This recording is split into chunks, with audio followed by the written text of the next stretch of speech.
Hi Tony V, how are you today? Hello, Michael Gallagher from TotallySketch, youtube.com/TotallySketch. How are you today? youtube.com/blackboxtv.com. It's good to see you, youtube.com/TotallySketch. So when I was a kid, and like one of the first times I went to Disneyland, like one of my uncles thought it would be a really good idea to tell me that abominable snowman at the top of the Matterhorn was actually real. With the red eyes.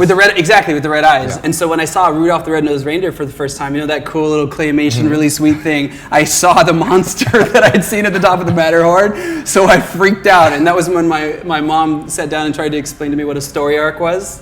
Like where it was gonna start, where it was gonna go, that they were gonna end up being friends, and I was like, that thing at the top of the Matterhorn is friends to no one. So yeah. My favorite unintentional scary Christmas movie is Home Alone and Home Alone 2. Because in those movies they always had either like the creepy pigeon lady in the second one in New York City, freaked me out. And then the first movie, the whole furnace, like he would go down in the basement and there would be this like really scary furnace. There's tarantulas. I mean, it's like it was a horror movie. It's still a horror movie for me. I think Silent Night, Deadly Night is probably one of the most iconic because it's sort of the idea of a Santa going around and killing people. You know, I've always thought like the idea of like he sees you when you're sleeping, he knows when you're awake. There's something there. And the idea that, you know, someone is dressing as like a mall Santa going around killing people is pretty terrifying. I think obviously like, you know, what most people I feel like would want us to say is like Black Christmas because it was so controversial and it was banned. When you take something that people love, like Christmas, it's like the time of goodness and holiday cheer and eggnog and Christmas bonuses. I think everyone's just like, we want to have good happy thoughts.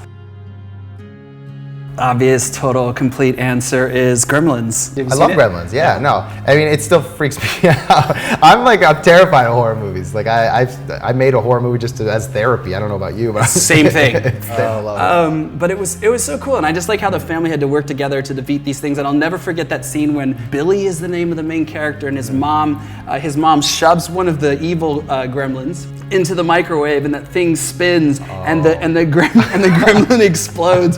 And I remember looking, because I also have this side of my personality, I remember this cat in our house. I was always like, I wonder how long it would take. I didn't mention that. Please don't admit to killing your cat. I didn't know. Right now. No. Okay. No, I did kill it, but I thought, how long would it take? Merry Christmas. Okay, so what's your sort of favorite scary Christmas movie? You know, I think the one that I still go back and watch the most, like the one I get the most mileage out of, is probably Nightmare Before Christmas. Just the idea of telling this really dark children's horror Christmas story. I mean, that takes some balls. And the cool thing about that movie too is it's such a unique vision. I think, like, imagine having that story done by like Eli Roth. Do you know what I mean? Oh. Or where they would go with it, but when you not be rated PG. Not be rated PG. I think when we dive into a world like that is so well done and so stylistically done, we're actually able to deal with things and think about things and subjects that we wouldn't normally be able to sort of.